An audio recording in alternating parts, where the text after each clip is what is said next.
Como siempre se ha dicho, un placer que este sea el horario de la familia venezolana, el horario donde ustedes se sientan como los mejores alumnos del planeta a recibir información que sirva para edificar su vida. ¿Por qué? Porque uno acá recibe muchos consejos, uno recibe acá asesoría desde todo punto de vista, porque yo no solo me baso en lo legal, yo siempre he dicho que lo legal es una partecita de las cosas, pero detrás de cada caso que ustedes escuchan acá hay una parte moral, hay una parte ciudadana, hay una parte hasta espiritual, tantas cosas que van en torno a un caso que siempre le digo a los estudiantes de Derecho y a los abogados en general, a los más nuevecitos o los más antiguos, que el abogado o el buen abogado es un ser humano desde el punto de vista integral. ¿Por qué? Porque tiene que aconsejar a la gente cuál es el mejor camino para resolver el conflicto. Yo que fui jueza penal, yo que he estado en el litigio, yo que he transitado por este país en tantos cargos y en tantas cosas, yo soy una enamorada de la mediación y la conciliación. Todo conflicto que se judicializa es más costoso, es más penoso, pone a los abogados inclusive a enfrentarse entre ellos, se mezclan los egos profesionales con la parte estrictamente jurídica. Entonces, ¿para qué vamos a judicializar un conflicto si lo podemos resolver entre dos partes? Si al final va a ser el mismo, en menos costo, en menos tiempo, con más valentía, con más empatía, que son cosas tan importantes. Por eso desde acá siempre vamos a invitar a que vengan las dos partes. Hay gente que no quiere venir. Yo igualito hago el programa y después lo llamamos y después mediamos. Por favor, venga de una vez. ¿Saben lo que es llegar a un acuerdo acá? Cero costo. Que usted no va a invertir absolutamente nada. Que si usted viene hasta acá, vamos a llamar a su patrono y el patrono le va a pagar. Ya les voy a ir mostrando todos los casos laborales que resolvemos apenas con una llamada telefónica. Eso no tiene precio. En televisión nacional abierta para todo el mundo. Aprovechen de verdad esta oportunidad que les damos de estar acá. Sencillo. @se-ha-dicho_televen es la cuenta en Instagram. Nuestro correo electrónico es shdteleven@gmail.com y nuestro número telefónico está en pantalla. Usted lo va a anotar hoy, pero va a llamar mañana, porque en este momento no estamos en la oficina, estamos en el estudio. Así que por allí nos pueden contactar. Y mi cuenta personal, @monifernández con Z y con S. Si usted me escribe a mí, porque usted me quiere escribir a mí, no se preocupe. Yo eso que usted me escribe, le doy capture y lo mando por correo electrónico a mi equipo de producción para que estén con nosotros como los dos casos de hoy. Adicional, hoy resolución especial.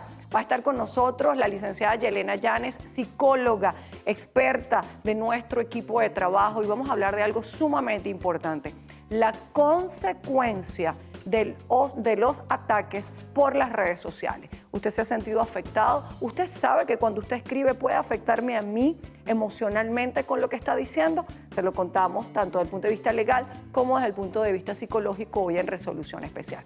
Dicho esto, señor director, me siento y empezamos a ver los casos. Bien, recibo acá en el estudio a Maricelis Canelón. ¿Cómo está, Maricelis? Bien, gracias, Usted doctora. viene desde Guatire. Sí. Cuénteme qué la trae hasta acá, qué pasó. En mi caso es que tengo una vivienda, ¿verdad?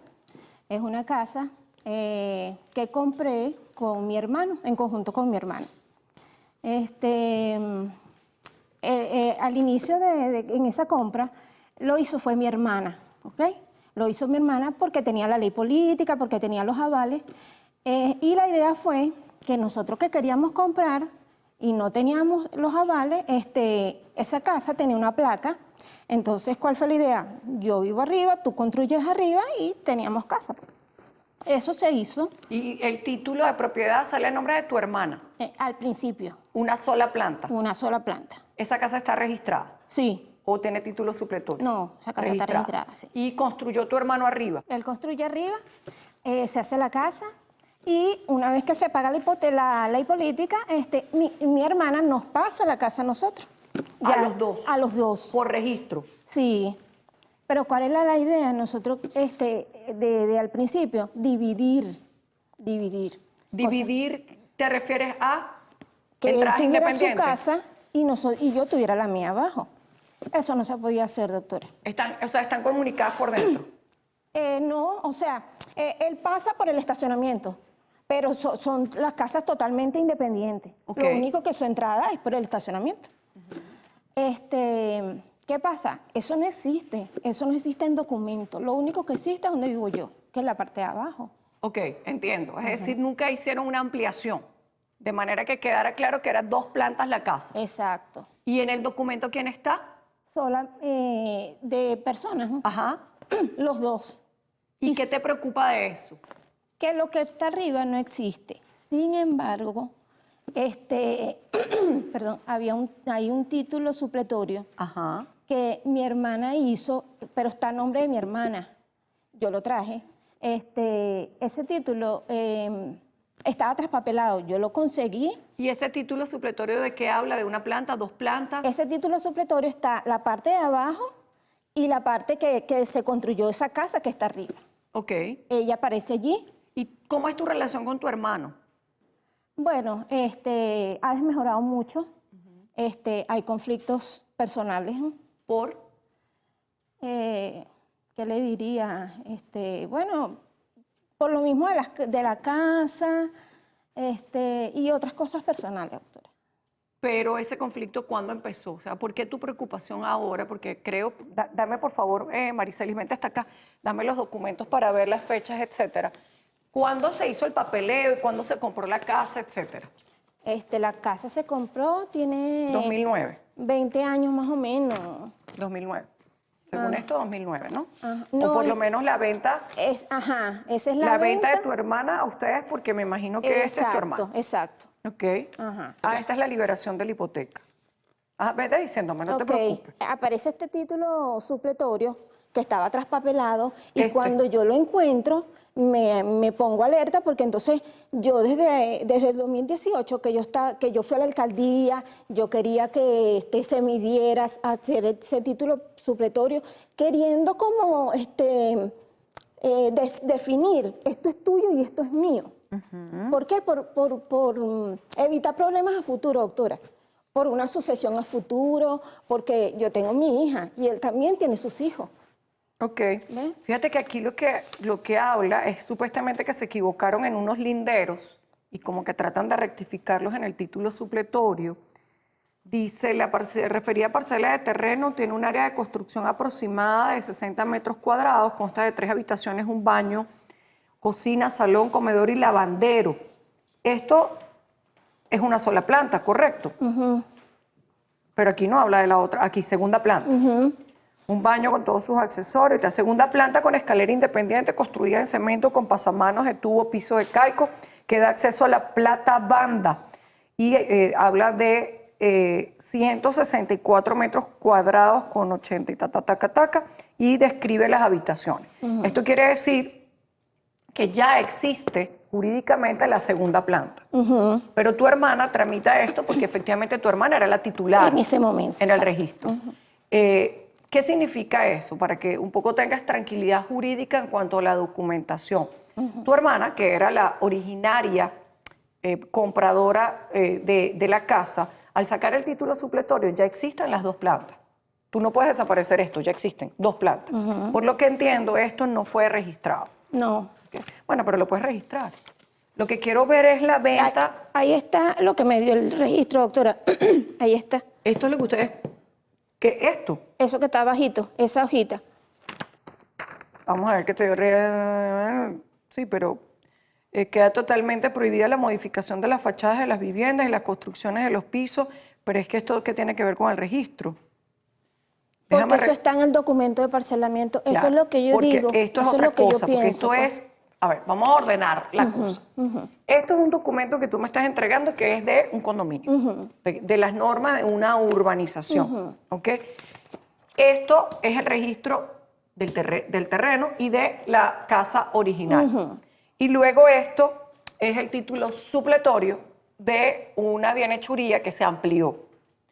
Por lo que estoy entendiendo, hay unas limitaciones al registro del título supletorio, ¿sí?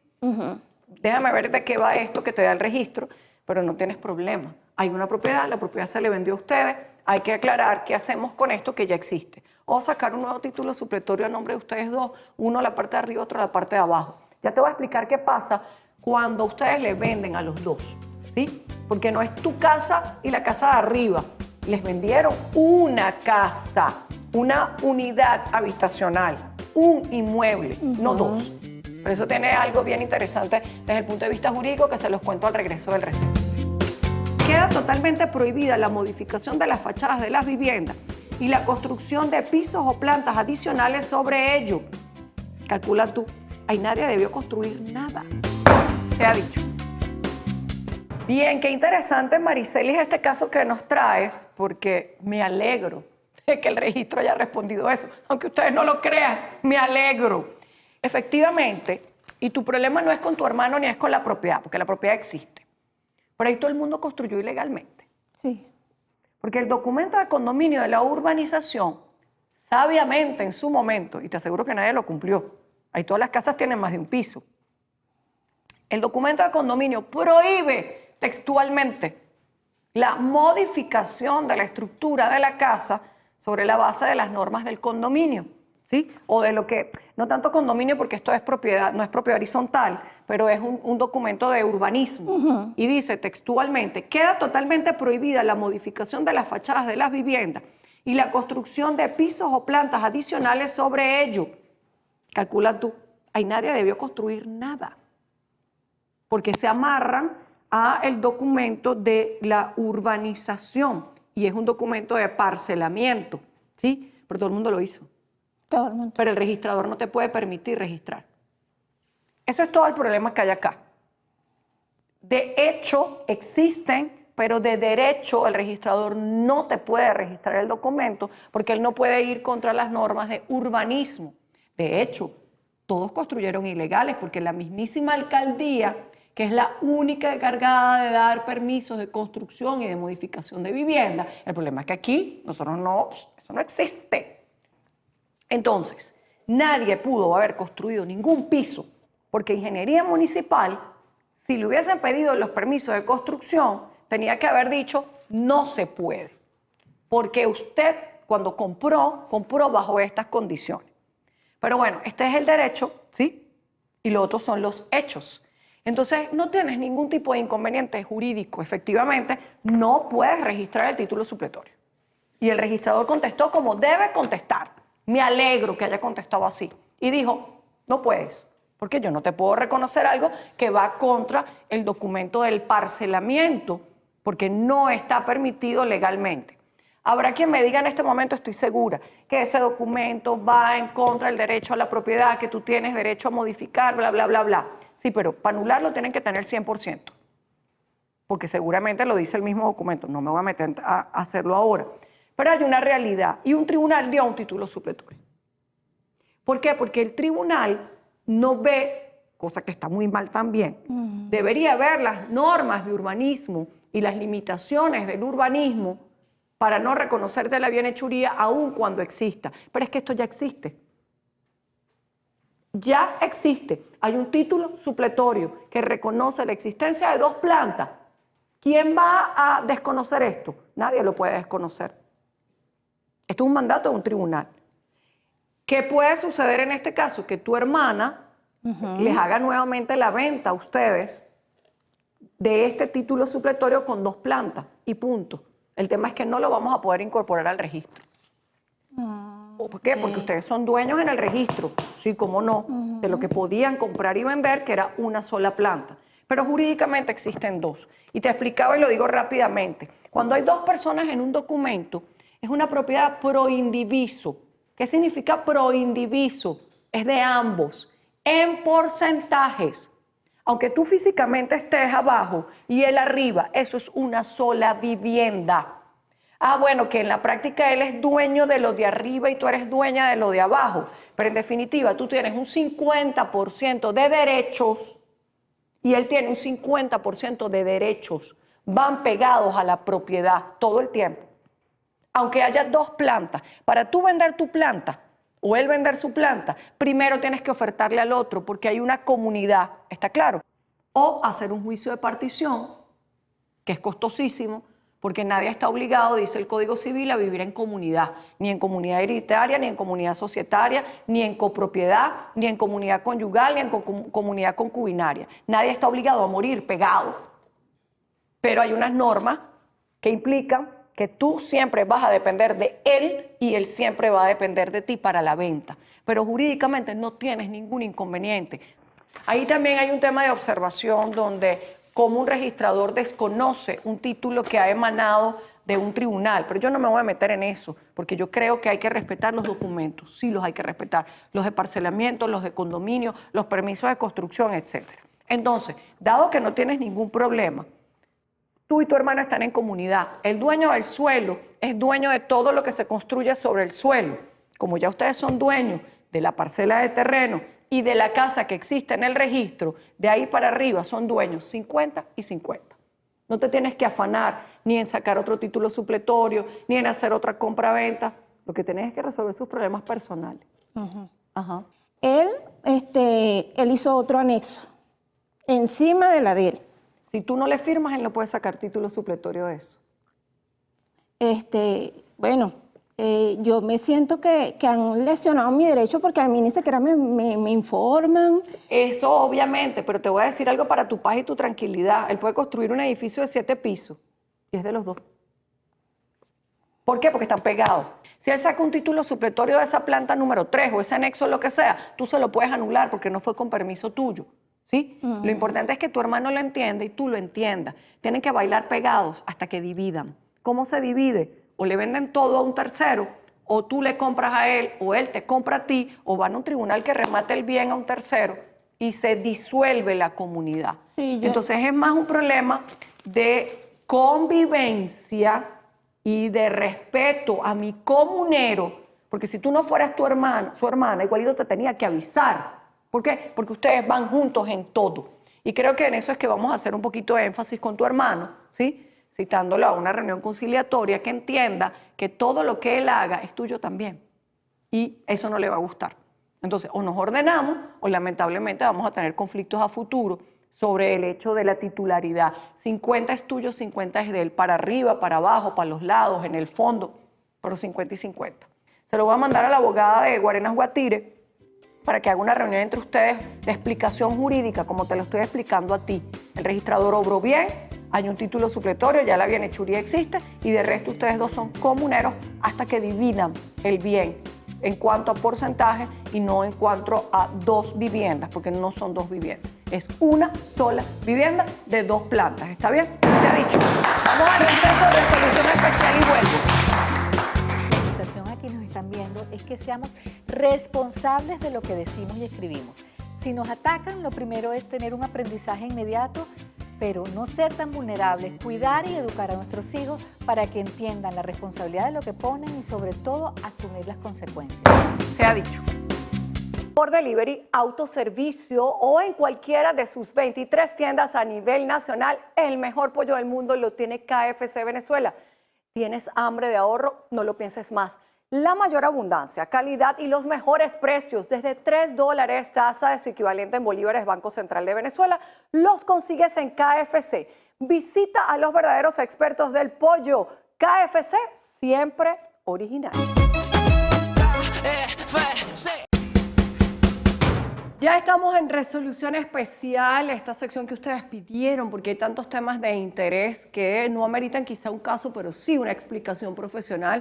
Y yo estos días estoy súper feliz porque en las últimas resoluciones especiales recibo grandes afectos de mi vida, no solo personal, sino también profesional. Yelena Llanes, nuevamente con nosotros. Teníamos tiempo que no te llamábamos. Pero aquí estoy. Bueno, ustedes no sé nunca si fallan. habla bien de nuestro equilibrio psicológico o habla mal, ¿no? o que ya asumimos que todos estamos loquitos. No, está bien, pero me encanta que me recuerden y me vuelvas a invitar porque siempre hay temas de interés como el de hoy, justamente. No, por supuesto, y tu experiencia como psicólogo, lógicamente, siempre hace falta porque estamos en momentos muy convulsos desde tu punto de vista. Y hoy tenemos un tema delicado, muy delicado, que es el tema de qué sensaciones psicológicas nos produce el tema de ser sometidos al escarnio público a través de las redes sociales. Las redes sociales son muy importantes, todos lo sabemos, pero también son extremadamente peligrosas. Así mismo es. Cualquier cosa se dice a través de las redes sociales, el que escribe parece que no tiene idea del impacto que eso causa en quien recibe el comentario, y son comentarios a veces hirientes, sobre todo para personas que están expuestas a la vida pública, ¿no? ¿Hay una afectación psicológica, Yelena, a través de esta exposición a las redes sociales? Sí, definitivamente sí, pero fíjate, la libertad es maravillosa, pero igualito hasta sea un concepto bueno, tenemos que tener claro los límites.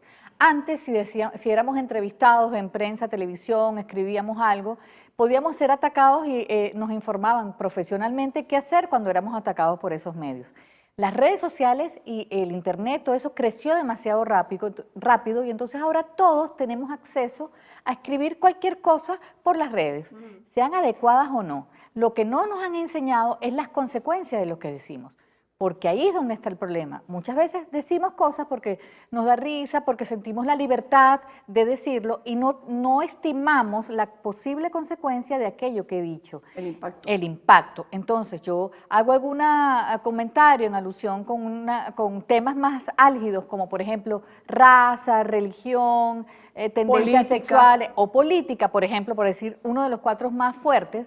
Digo eso sin darme cuenta del impacto, pero entonces el otro, cualquiera del mundo completo que está recibiendo mi mensaje, me dice, pero tú eres racista, tú eres clasista, tú tienes un problema político, te estás metiendo con tal cosa. Entonces me comienzan a atacar y yo, vulnerable, digo, ¡ah! ¿Cómo es posible? Estoy mal, ahora me quiero morir con todo lo que dije, culpando a los demás, sin hacerme responsable de que fue a raíz de un comentario mío. Claro, ¿Okay? que además hay afectación. Recientemente tomó parte de la opinión pública este meme de un actor que simula ser un sicario en un grupo de WhatsApp. Yo tuve la oportunidad de reunirme con ambas partes y yo digo, wow, qué complicado nuestra cabeza, cómo puede llegar a esos niveles de susceptibilidad. Pero más allá de lo legal, que efectivamente yo debo advertir, hay una ley, cuidado, donde se castiga la incitación al odio, la apología del delito, donde además de eso hay la difamación o hay la injuria o puede haber calumnia contra una institución, etcétera, ¿no? Pero la afectación psicológica puede llevar a algo grave y hasta irreversible. Absolutamente, porque depende de la vulnerabilidad que tenga la persona que recibe ese cuestionamiento y esa crítica. Así sea el responsable de lo que dijo, cuando recibe muchos ataques, dependiendo de la fortaleza de estructura yoica, es decir, de su personalidad, de cómo está, para manejar esa serie de ataques o insultos o lo que sea que reciba, es hasta dónde digo, no me importa, lo apago, bueno, asumo la responsabilidad y digo, disculpen, no fue mi intención, o realmente me complico al punto, como hemos visto, sobre todo en juventud, en adolescencia, en que no puedo con esto y entonces termina en una lesión propia que puede terminar, lo digo con mucha responsabilidad y cuidado, en suicidio. Claro, porque no sabes hasta qué punto puedes resistir. Y son altamente vulnerables los muchachos ahora, lo que dirán del otro. Entonces, varios amigos me atacan, me dicen muy mal hecho, y soy tan vulnerable que decido morirme porque no puedo con esto. Pero esto es cada vez peor, ¿no? El tema de cómo nosotros mismos nos sometemos al escarnio público y algo que seguro tú como psicóloga lo puedes interpretar mejor que nadie. Yo veo que te atacan en temas que no son directamente el motivo de lo que se prolifera, sino te atacan en la edad, en el físico, en la contextura, en el color, es decir, va directo al ego. ¡Pum! Eso es duro y ha existido siempre. Tú ves en muchos temas políticos mundiales, para no entrar aquí solamente, que no dicen es que este tiene algo mal políticamente, sino que dicen no es casado, ha tenido no sé qué, se ha robado tal cosa, se meten con otras cosas, no digo que no sea válido, pero el ataque es con otros elementos. El bullying, que es lo que nosotros llamamos chalequeo, que ha existido siempre, pero entonces ahora con las redes sociales se multiplica, se populariza y entonces se mete con una cantidad de elementos y cuando la persona o el joven es altamente vulnerable, que le digan gorda, fea, alta, estás con un novio, no sé qué. Hay que tener, bueno, uno que lo vive todo el tiempo. Yo recuerdo una vez, y se lo dije aquí a todo el mundo, me invitaron a una cosa de estas de alfombra roja y eso, que no es mi medio natural, y bueno, uno se pone un vestido normal y ese público no es el público mío. Yo recibí tanto ataque, pero tan sanguinario, tan duro, que claro, uno es fuerte y yo dije, no me inviten más, no, por favor, no me inviten más, porque no quiero sentir ese ataque que a veces tu propia autoestima puede estar muy sólida, pero llega un momento que permea. Es que es ataque, y todo ataque afecta. La parte positiva de esto, si es que lo podemos decir positiva, es que realmente quien ataca es como dice el dicho, adolece. Sí, es realmente lo que Juan dice de Pedro, dice más de Juan que de Pedro. Claro, gorda, fea, ese vestido te quedó horrendo, ese color, por decir cosas muy básicas, me habla de mi propia estima, de lo que yo quisiera, o yo quisiera tener ese color, yo quisiera verme así, entonces no es más fácil atacarte. El que escribe de esa manera, con esa carga de odio, de resentimiento, también está sufriendo y padeciendo psicológicamente. Sí. Eso enferma al que bote ese veneno, me imagino, porque el veneno que bota lo tienes por dentro. El veneno envenena siempre, y más a quien lo escupe, a quien lo lanza, porque lo tiene adentro. ¿Cuándo nos damos cuenta que algo se nos está escapando de las manos y necesitamos ayuda psicológica? Bueno, evidentemente la frecuencia de los ataques. A mí me llama mucho la atención, yo soy muy respetuosa de estos movimientos LGTB, de todo esto, y me parece muy válido las posiciones que han tenido a nivel mundial. Pero cuando, igual que los temas de racismo, pero cuando tú ves que son ellos los que atacan más, dicen, epa, ya eso trascendió los límites y las líneas, porque están atacando demasiado. Entonces, en la medida que me afecte mucho, que yo esté atacando y respondiendo, debo hacer un alto y decir qué tengo dentro de mí, que eso me está moviendo. Eso, si soy yo quien escribe atacando. Claro. Pero si soy la atacada, primero entender, no se trata de un mecanismo de defensa como piedad, no tenerle lástima porque están mal son los otros, sino evidentemente primero evaluar de qué soy responsable por lo que me están diciendo. A lo mejor algo dije sin mala intención, claro, pero me pasé y es un gran aprendizaje.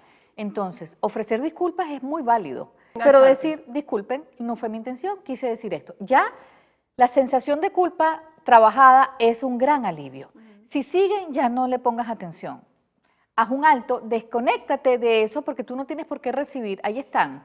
Pero tú vas a seguir con tu misión en lo que vayas a hacer. En un momento dado, desintoxicarse. Desintoxicarse. No leer lo que te afecte. Sí. Pero vamos a seguir insistiendo en eso porque sí, efectivamente tenemos que trabajar nuestras fortalezas espirituales, nuestras fortalezas sociales también. Hay que entender que sí y que no y hasta dónde nos afecta esto. Por eso insisto, vamos a ser muy responsables con lo que decimos. Tenemos un instrumento maravilloso que son las redes.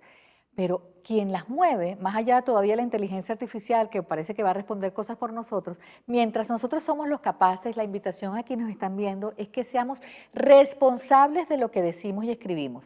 Si nos atacan, lo primero es tener un aprendizaje inmediato. ¿Qué quiere decir esto? ¿Qué aprendo con esto? Pero no ser tan vulnerables, cuidar y educar a nuestros hijos para que entiendan la responsabilidad de lo que ponen y sobre todo asumir las consecuencias. Porque si esto termina muy mal, también es nuestra responsabilidad. Entonces, educación. Tu Instagram, Yelena. Yelena K. Llanes. Por allí la pueden contactar, ella va a seguir con nosotros. Gracias siempre por estar acá. Yo me tengo que despedir, pero como siempre cierro esta sección diciéndote, ¿a ti te gustaría leer sobre ti lo que tú pones sobre los demás? Aprende la empatía, colocarse en los zapatos del otro y ver que cuando tú lanzas algo por redes sociales es lo mismo que si lanzaras un puñal que le va a afectar a alguien en sus emociones. Seamos más responsables, más empáticos, más humanos y no olvidemos que tienes que amar a tu prójimo como a ti mismo, que es un mandato bíblico. Eso te va a ayudar mucho a entender qué haces con el poder de tu palabra, sea verbal o escrita. Vamos al receso y atiendo el siguiente caso. ¿Y con quién vive ella allí? Con el esposo y las dos hijas pequeñas. Qué bárbaro, y eso se hace entre familia, imagínate con un desconocido. Se ha dicho. Espero que hayan disfrutado tanto como nosotros Resolución Especial, pendientes lógicamente del uso responsable de las redes sociales, no solo por lo jurídico, sino también por lo psicológico. Está acá en el estudio Ángela La Rosa. Hola Ángela, buenas tardes, ¿cómo está? Yo vengo por aquí porque quiero plantearle mi caso. Mi caso es, tengo que aclararle que yo nací aquí en Venezuela, tengo 31 años viviendo en Alemania. ¿En Alemania? Sí, en Alemania. ¿En qué parte de Alemania? München, cerca de München, en una ciudad que se llama Ingolstadt. Ok. Tengo una sobrina, que esta sobrina yo me siento engañada y vilmente estafada. ¿Por qué? Porque yo todo este tiempo viví y ahorré y trabajé en mi país porque la idea de mí y de mi esposo era venir a pasar nuestra vejez aquí en Venezuela. Okay. Bueno, en el año 21 compramos una casa, la intermediaria fue mi sobrina. ¿Aquí en Venezuela? Aquí en Venezuela. Okay. Como ella fue la encargada de hacer todos los trámites, ella me comunicó que yo como extranjera yo no podía comprar una casa. Pero tú eres venezolana. Nana, extranjera, yo tengo la nacionalidad alemana. ¿Y renunciaste a la venezolana? Hay que renunciar, no se puede tener las dos. O sea, que te exigieron renunciar a la venezolana. Ajá, si quería trabajar, si quería vivir normal, ¿no?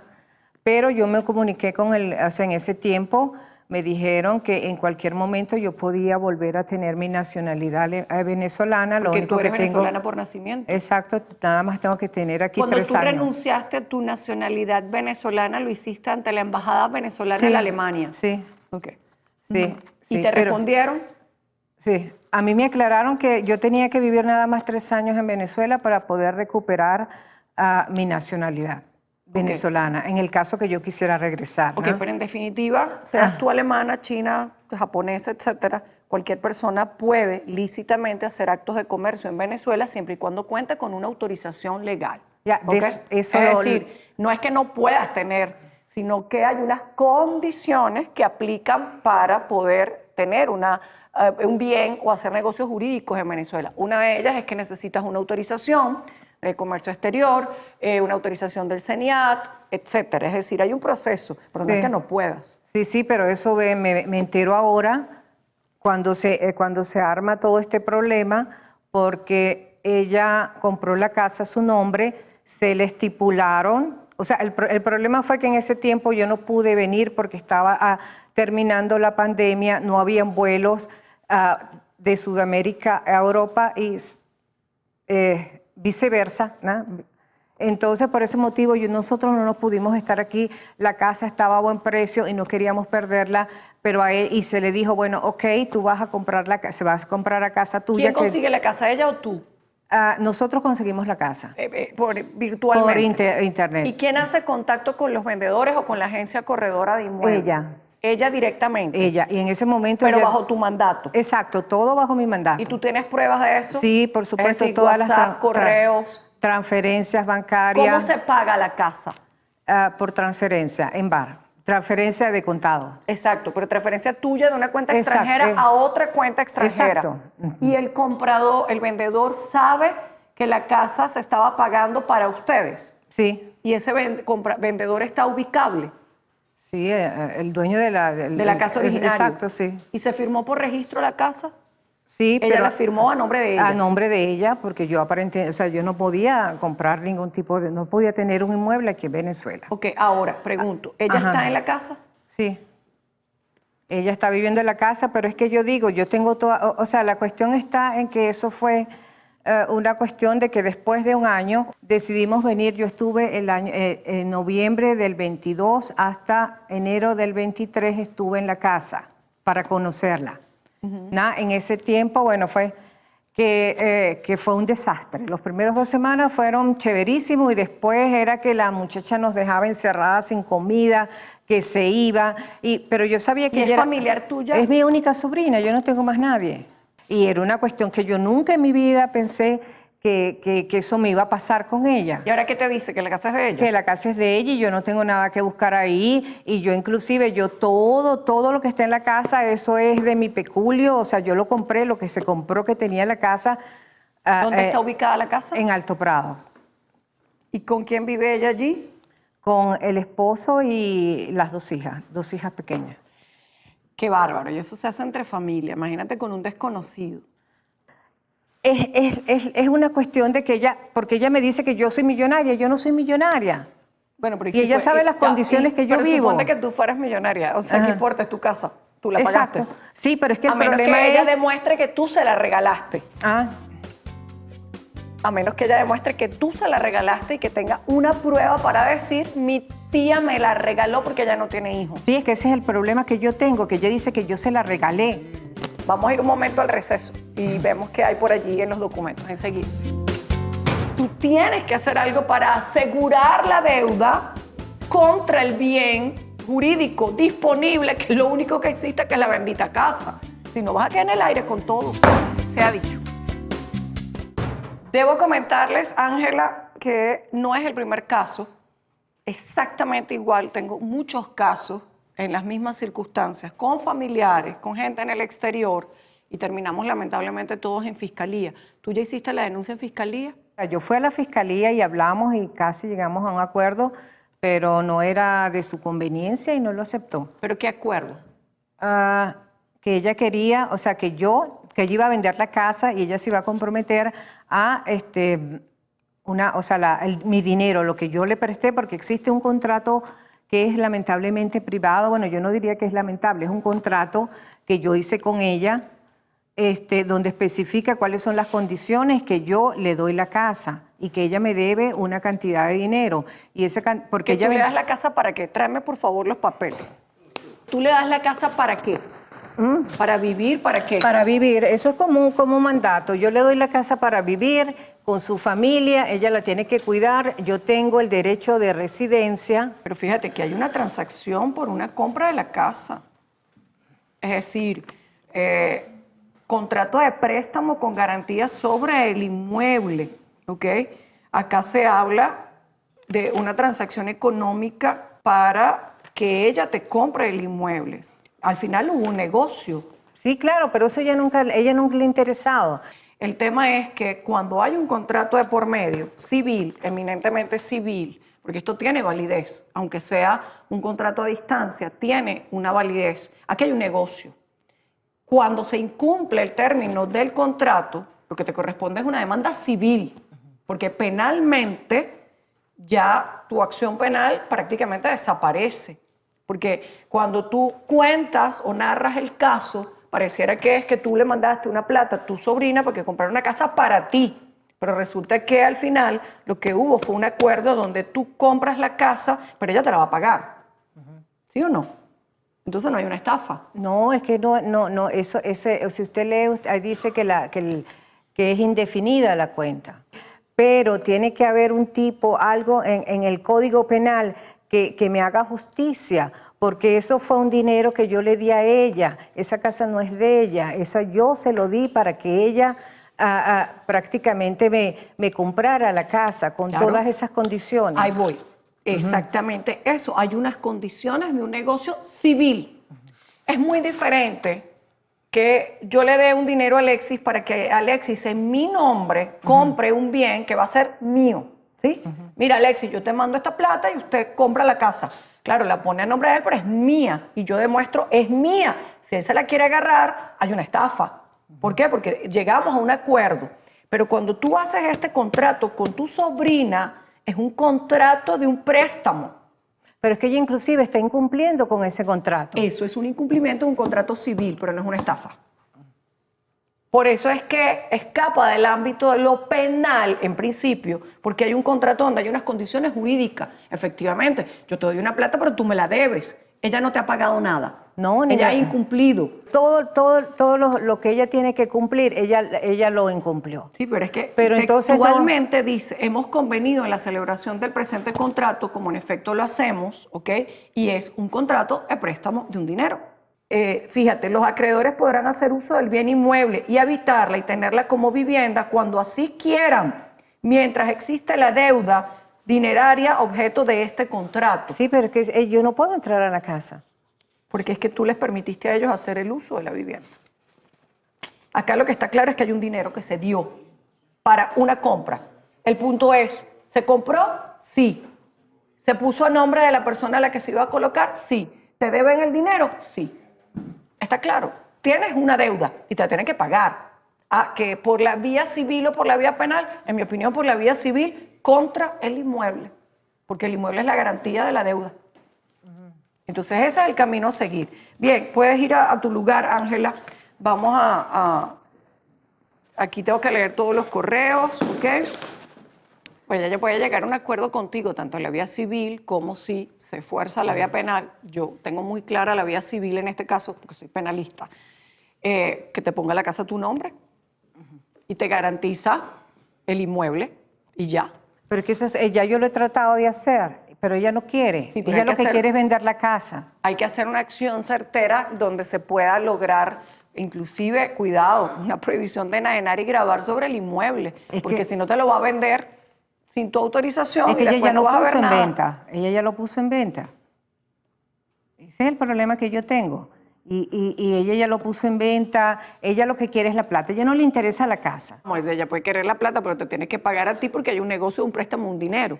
Porque si ella vende el inmueble y no hay nada que le prohíba vender el inmueble y ella cobra el dinero y se va y se pierde, perdiste todo. Pero si ella vende el inmueble, yo tengo ese contrato, yo podría demandarla por lo penal. Sí, a ver, pero tienes que esperar. Pues lo penal no. Si ella vende la casa, porque ella no tiene ninguna prohibición de vender la casa. Exacto. ¿Quién es la dueña de la casa? Ella, porque es la titular del contrato, del registro, punto. Ella vende su casa, ella no tiene ningún problema. Ella cobra su dinero y se va del país. Y tú, sin casa, sin dinero y sin familia.